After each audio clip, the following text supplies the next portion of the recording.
This is Anna Quintana with St. Cross Art, and thank you so much for tuning into my channel.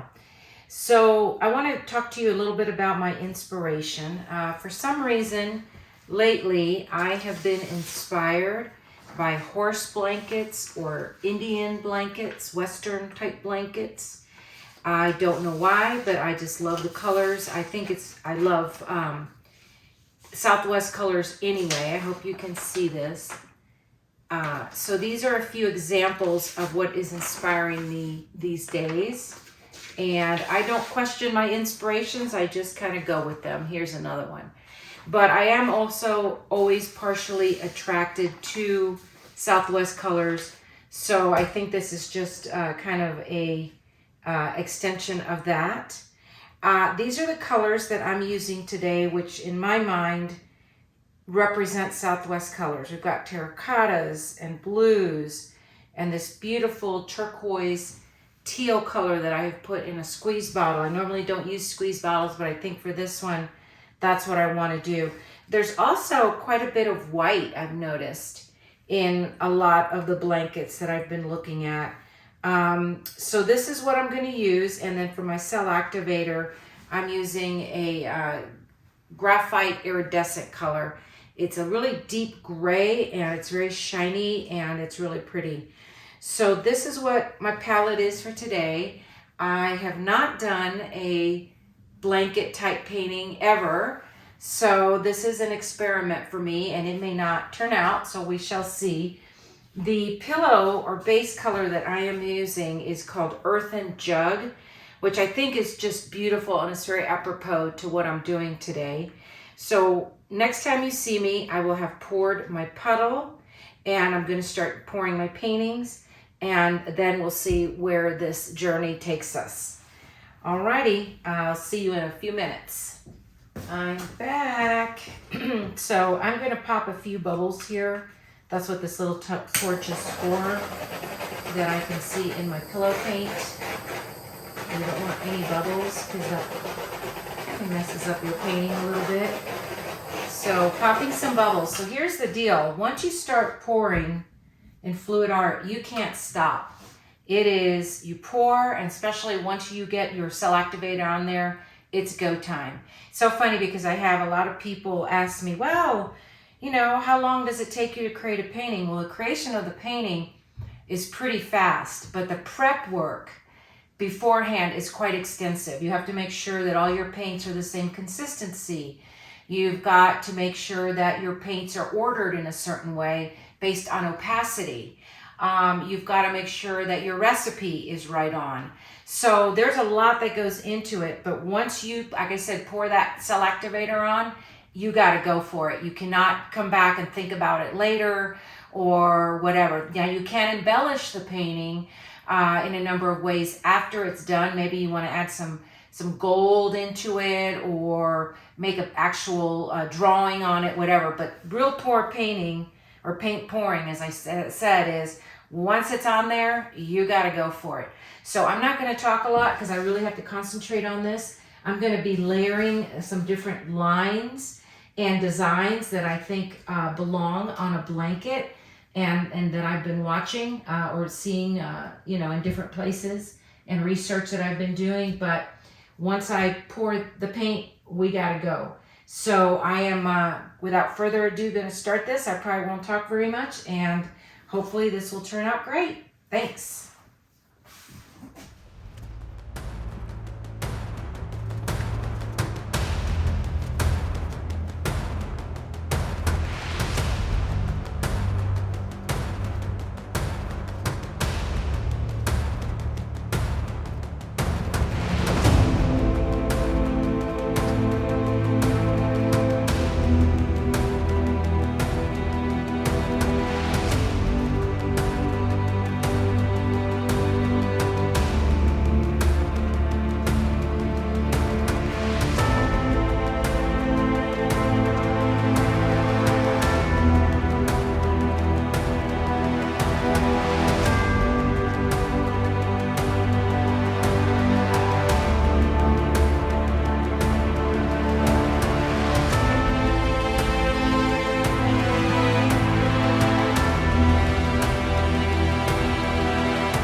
blow this out, but I'm also thinking that I might want to swipe a little bit. But let's blow it out.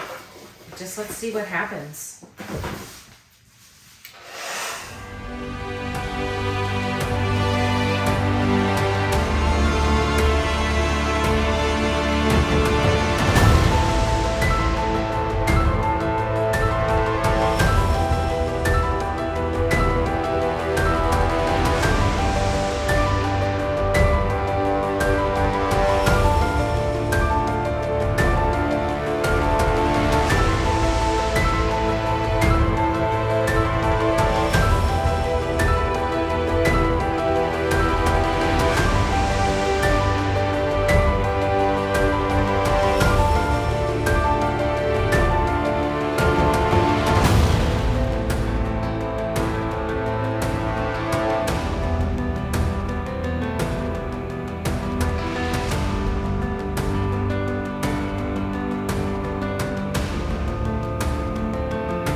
I am going to do a little bit of mouth blow and break up some of the surface tension to create maybe a few more cells.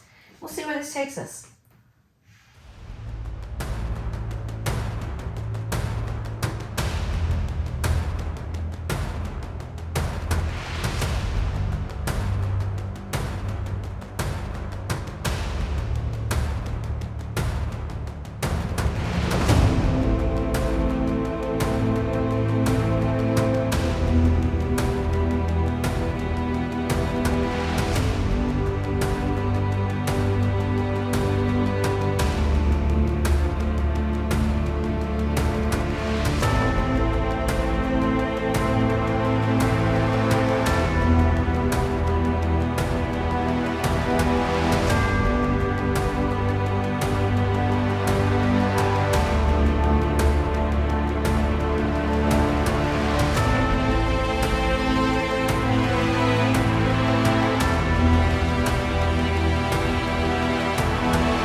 So I promised to show you some of the things that I find really interesting in this painting.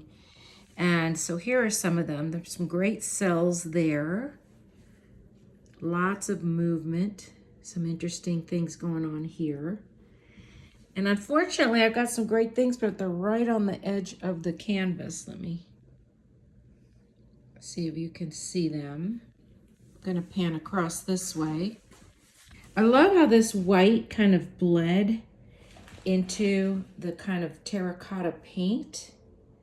I think that looks really, really cool. There's some neat things going on over here. Oops. There's some cool stuff going on here as well. And here. Just some pretty formations. Let me get you over to this side. Cool stuff going on there as well. So all in all, I'm pretty happy with it. I don't know that you can really tell that it's an Indian blanket. It's very abstract and very deconstructed, but it definitely has some beautiful Southwest colors. And it kind of has that vibe, that Southwest vibe. So I hope you enjoyed the process, and I will show you the dried results when they're ready.